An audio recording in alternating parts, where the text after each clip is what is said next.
yours? Oh, yeah, don't admit Live. live. It's Forgot how to turn this dadgum thing off.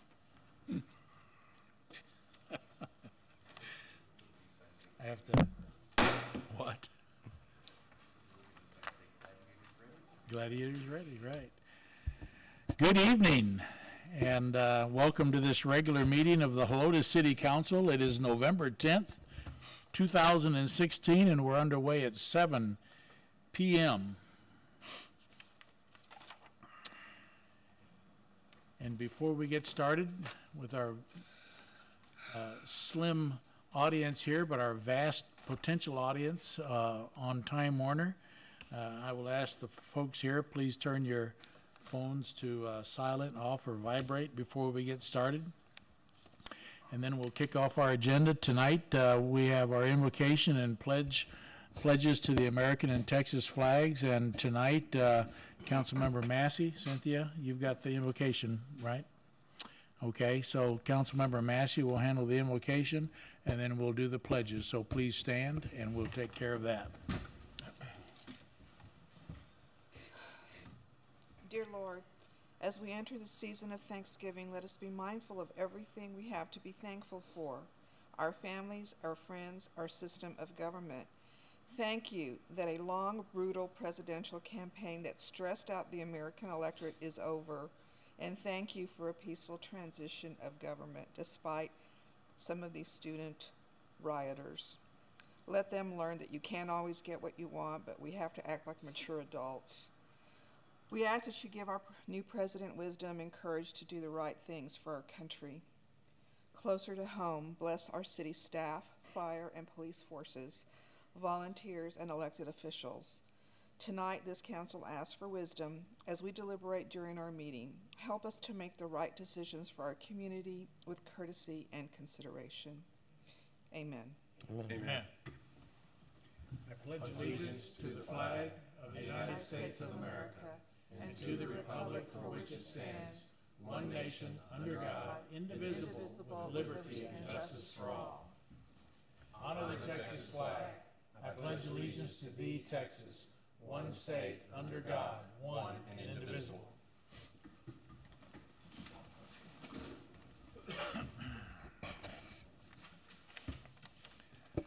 Okay, next up we have some unfinished business from an item that was postponed from our last meeting to tonight.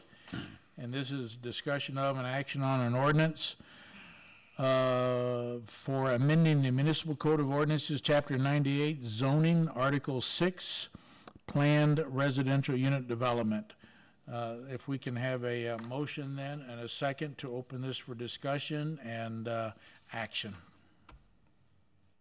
Mayor, I make a motion we take action on, on agenda item number 2. Okay. I was going to make the motion that we postpone it. Yeah, but that'll be the action. Okay. Okay, so we have a motion for a discussion and action. Do we have a second? Okay. A second? We have a motion from Buys, a second from Fredericks. So it is open for discussion or other suggested action. Okay. So it's your motion. So you want to open discussion, or you want to jump out right with? I just want to go straight to the action, sir. Okay, in my go mind. for it. I think we still need to hear what P&Z has to say about it. I would suggest that we postpone this until our next meeting. Okay, so we have in effect an amended motion, but could be the main motion to postpone this item to our meeting of December. What would that be, Grace? 8th. December 8th. So we have a motion to postpone this item with no discussion, postpone it to December 8th. Do we have a second to that? You want to second that? Okay, so we have a motion, and that is also seconded. Is there anyone that wants to discuss any of this before taking a vote on the postponement? I have a question. Okay. Is this hampering any development in Helotes at this time? Hampering, delaying? Delaying. Hampering, delayed. Not. Well, there are some things in the hopper that have the calendar and dates attached to it, but I don't know that postponing until December 8th is critical. Do you remember those dates? The answer to your question, Councilwoman, is there are two developments that staff is wanting to present to council for consideration, but it cannot do so until this gets on the books. I think I'd like to know what the problem is. This is the second time we've postponed this. Right, well, that's what I had suggested, was having discussion at least, and then we'd have a heads up of if there are any concerns from you guys, because planning and zoning, I don't know what additional information they are looking for that they don't already have, and they haven't told staff what that is, to my knowledge. So They didn't require any additional information in the last they just meeting. want to think about it again. They wanted to take the month to think about it. That is correct. Okay, well, since And- they're thinking about, what's the issue? I Okay. don't understand what the issue is. Great, well, then you want to have some discussion on it? Yes, I do. Okay, so you want to know just a review? Yeah, give us a review and you Rick, know. would you tell them, council then, what you have relayed to planning and zoning as far as what our objective here is? Okay, and if why? you, yes, sir.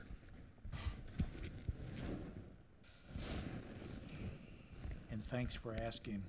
I hated to see postponing with absolutely, I know, no it reason. makes no sense to me. Well, I think that council still has to postpone action because you can't take action on this without. right, but it Formal- would be better for them to at least have an idea of what we're trying to do. Sure, So that they I can understand. also think about it, and we won't have the problem of it hitting them fresh December 8th. Certainly. When we presented this to council 3 months ago, I believe, 3 months ago, the idea was to amend the planned residential unit development at least to reduce the acreage requirements in there, because there's a lot of infill acreage around the city that is significantly less than the 20 acres required for residential, okay? And so for projects that are unique, and one of the projects that we're trying to present to y'all, and I can tell you this, but I can't tell you where it is at this point, because it could hinder their contract negotiations, would be a senior housing development, okay, which we've been after for a number of years, that would be age restricted and would complement the community and how its design is, but would also allow senior citizens that want to leave the large acre tracts that we have here to still stay in Helotes rather than always having to go to San Antonio. So that's one of the things that we're trying to get before council, but we don't have a mechanism to get it before council unless we go through like a PUD process. And what I told P&Z was, and I think this is the best example, at least in my mind, we know we know the process of going through the creative sign provisions in our code. Basically, it says that anything is up for negotiation. You can review anything as long as you go through that creative sign provision. What we're trying to do from my perspective here is open up the same concept with signs, creative signs, open that up to zoning and unique developments that we think will fit the community, that perhaps the community didn't think of when they originally drafted the schedule of uses or restricted this or that, okay? So that's what we're trying to do here. It still has to go through planning, and it's still a zoning change. It's the exact same process that MI Homes had to go through. They presented their zoning request to P&Z. They made a determination and sent that to council. Council looked at it and said, yes, we like it, or no, we don't.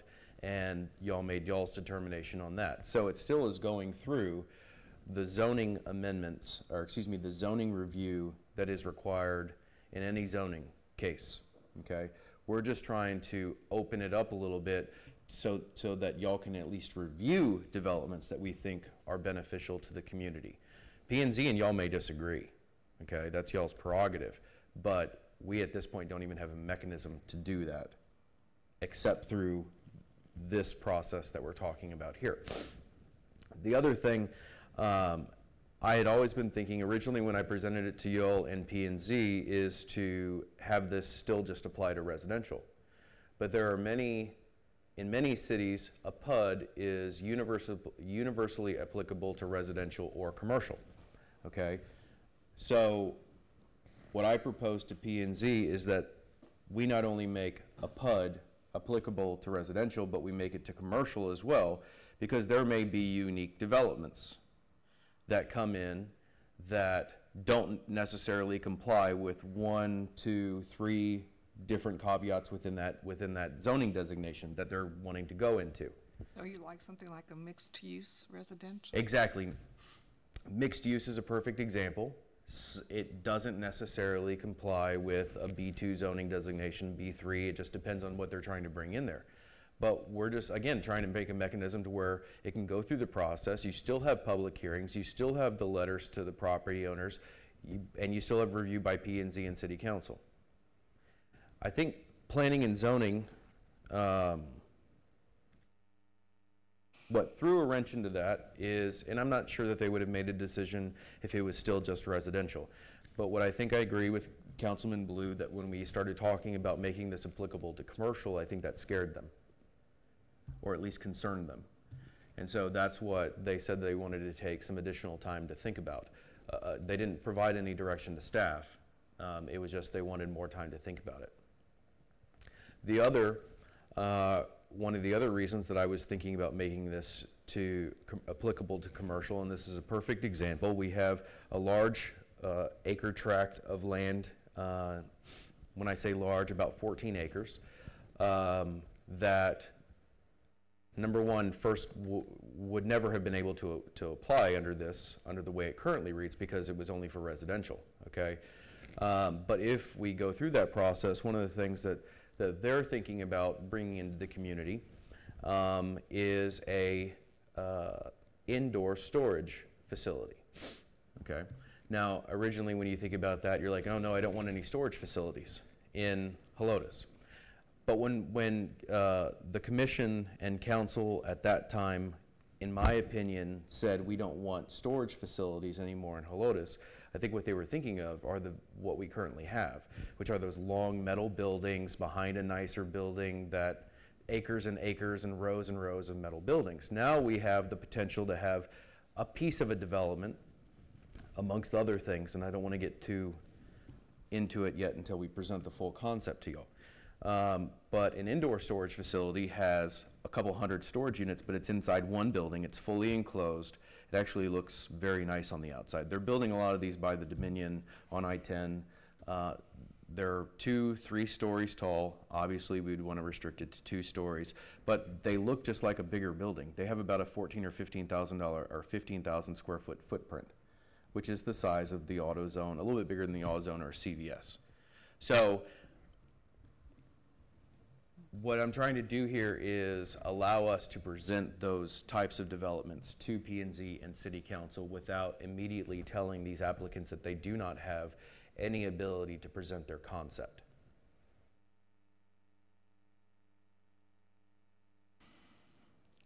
It still goes through the review process. Still, everything is the same as if we rezoned it to just a different zoning designation. So to sum it up, what brought this to our minds is now it's for 20 acres.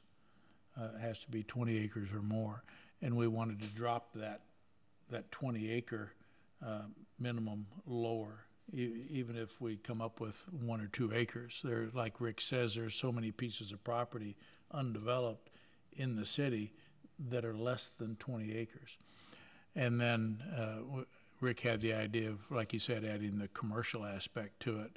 And it's important to understand the process, as he says, will not change. The review process, everything will stay the same. It's just now it's going to give us the ability to have something presented to you guys and P&Z on a smaller tract, and it can be residential or commercial. Those are really the only 2 changes. Everything else stays the same.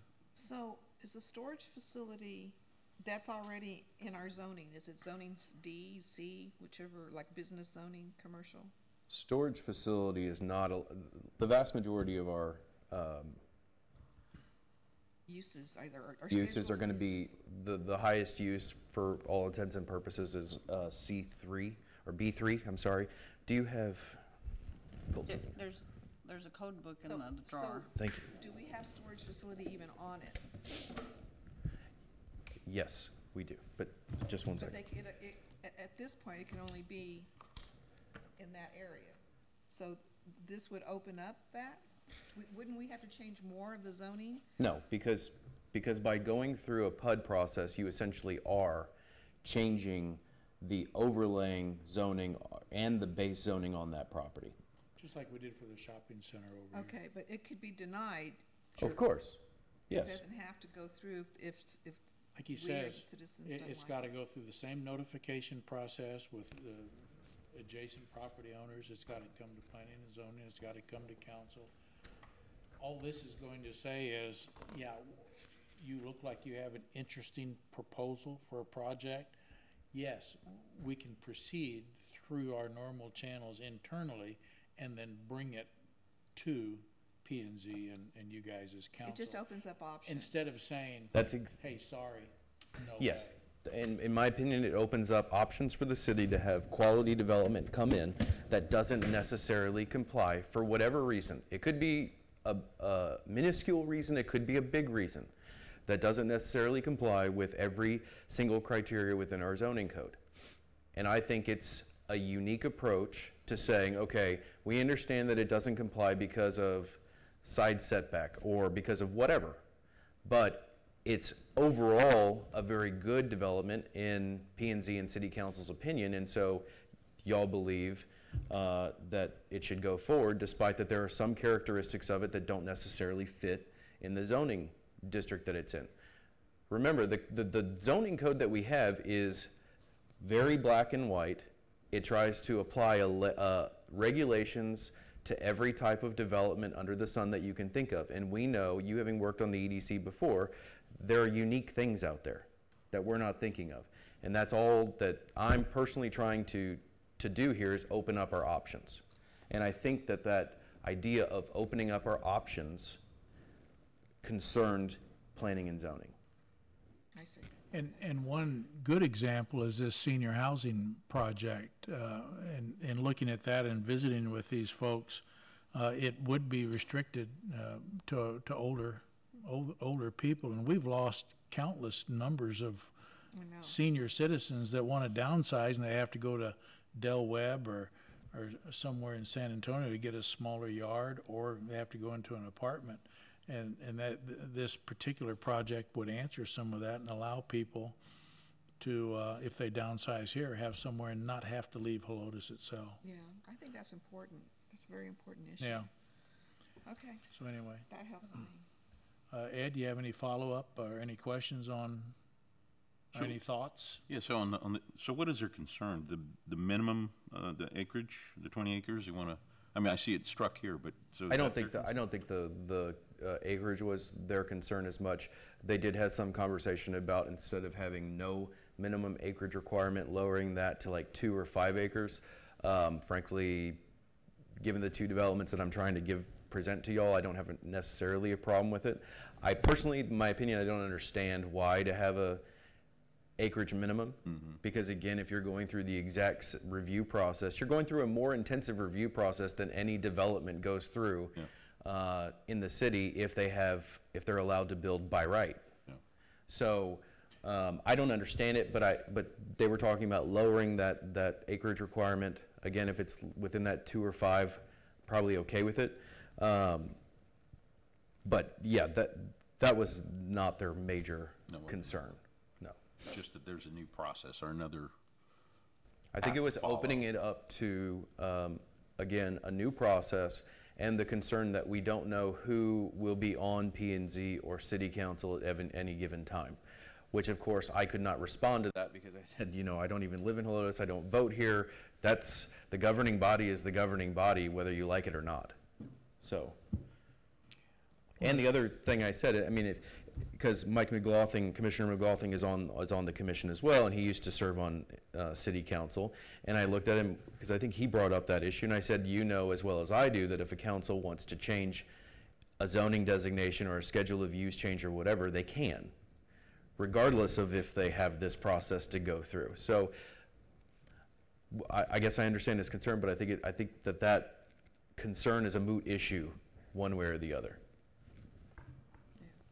And to me, it wouldn't make a whole lot of sense to have a minimum acreage, because somebody could have a project that would fit on 5 acres. So I'd say if you're gonna set a minimum, set it at maybe an acre. Oh, yeah. And that way it would open anything larger up to at least bringing it into the process. Because that's all that's left, Yeah, larger acreage. that's it. It's anyway, just so. in, making it possible for us to bring things, like Rick said, that nobody's ever thought of. Right. Unique projects that would enhance the city. Or I would say, it's not necessarily that they haven't thought of it, but developments that now are a different type of character than they used to be Yeah, 10 years ago. I mean, storage buildings by nature are ugly, but now there are indoor storage facilities that are actually very nice looking. yeah, they're climate controlled And year-round. what I'm talking about is the climate controlled facilities, yes. Right, and they do present themselves well visually.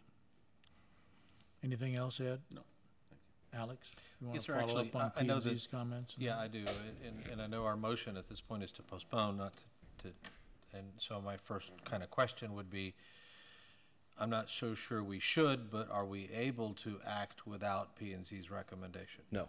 Okay, so then the answer is we really don't have a lot of choice but to postpone, but I know what we're discussing separately anyhow. And I understand that, and I want to throw a little bit in there, and I don't presume to be able to explain all of the opinions on what P and Z said. I sat through both of the meetings. At the first one, they really had no idea what they were talking about and didn't get an explanation, and said, find us what other cities are doing and come back. Well, at that one, they had some information. Their comment about that mostly was, wow, it seems to be all over the place. We don't really have a consistent thing to take as a model for what we should do. The other thing that kind of, I think, threw a little bit on it was you had 2 brand spanking new members of P&Z that never seen this or understood the process before, and they too were a little hesitant to jump into something that they thought was kind of big. I, as our city administrator, do not believe that the size is an issue here. Even if it was down to no limit, I think that would probably suffice with them. There was a couple of the members who said, well, we ought to set some limit, but then rapidly said, yeah, we know that 20 is arbitrary, but so would 5, and so would 2 be. And I think and this is an interpretation, their concern about the size requirement is if you get too small from some sort of residential development, then you end up with very tiny lots, and tiny lots on a small development is not what some people envision Helotes residential to be, and I think that's kind of might be what driving that. There's still the feeling that Helotes needs 1+ acre lots, and you can't do that on a tiny spot. But I don't think that the size is going to be the trip up here. The worry, I think, in my interpretation of some of their comments, was the whole idea that a PUD would basically significantly change the zoning of the property. Not minor. It's not a matter of taking a B3 place and allowing another type of business that's not currently in the zoning code. But the question I felt I heard in there was, does that mean they could take a residential piece of property and then essentially put a business there, where the neighbors surrounding it are worried that now all of a sudden they have a business right next door, and to basically change the zone from one zoning to another is a lot harder than to approve a PUD. And I think that's kind of some of that, or possibly allowing a use that's a lot higher than the surrounding. But when I read this, which I did not have at their meeting, the recommendation basically in both instances, residential as well as commercial, says development consistent with area zoning. So I think that if we pointed that out to them, that might allow a little bit of that. I'm also of the opinion this is kind of a necessary step because we have a lot of areas that are right now residential, and I think in particular along 1560, that, let's face it, 10 years from now, that is not going to be where somebody wants to build a new house. And eventually some of those along that edge may very well be tempted to come into some sort of quasi-use that allows some business in that area. I think that Rick is correct in saying that there was some apprehension about the worry about future members. And well, none of us can change that or control that at all, other than by vote. But, it wasn't said in the meeting, but after the meeting, one indicator, well, so does that mean we're gonna have a zoning for an apartment complex? I'm like, well, we don't have zoning for apartments in Helotes, but would a PUD permit it? I guess in theory it could, but it'd have to go through both P and Z and council and all of that, and I don't know that that would be likely, but possible. So I think the concern was that this would be a mechanism to overturn longstanding zoning, and that's the sense that I got from it. I think they just need a better understanding, and I think the two newest members who are hesitant to side one way or the other on it probably need a better explanation on the side, and I think they'll be more comfortable with it. Thank you. Bert, anything? No? Want me to go again? Yeah. I mean, we can't do anything till they do something. So, I mean, we're gonna be We can discussing talk this. about it. Yeah, but we're gonna be discussing it again, the same thing we're doing now. Well, hopefully this will get some of the thoughts out. So if you have any specific thoughts, if you don't, then don't worry about it. Paul, anything? No, everything's been discussed that I kind of had questions about. Okay, Cynthia, anything? Fine. Okay, well then the motion is to postpone this, and I appreciate the input and the thoughts, but the motion is to postpone. So no further discussion being required. We'll call the question. All in favor of postponing till December 8th, say aye. Aye. Opposed, say no. Motion carries. It takes us to citizens to be heard. Nobody signed up, Grace? That takes us to the consent agenda. Tonight it's items 4 through 6.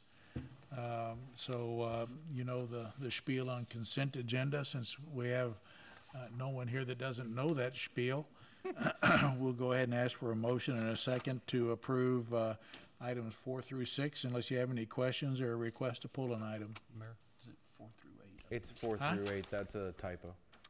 4 through 8, okay. Mr. Mayor, I move that we approve consent agenda items 4 through 8 as written. Okay, we have a motion to approve consent agenda items 4 through 8. Need a second? Second. Okay, we have a motion from Massey, a second from Villanueva. All in favor, say aye. Aye. Opposed, say no. Motion carries. Consent agenda 4 through 8. Those items are approved. Then we go to individual consideration. This is discussion of an action on a professional services contract for the billing and collection of emergency ambulance fees. So look for a motion and a second. Mr. Mayor, motion we discuss take action on item 9. Have a motion from Byes. Do we have a second? Second. A second from Fredericks.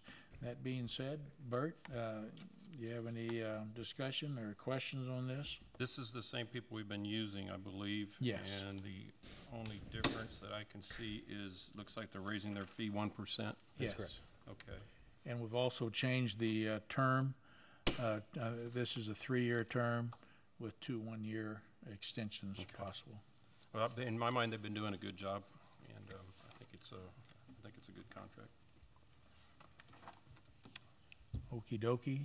Ed, anything? Nothing. Alex? No, sir. Paul? No, sir. Cindy? No. Okay, no further discussion being asked for. We will call the question. All in favor of approving item 9, say aye. Aye. Opposed, say no. Hearing no noes, the motion carries, and item 9 is approved.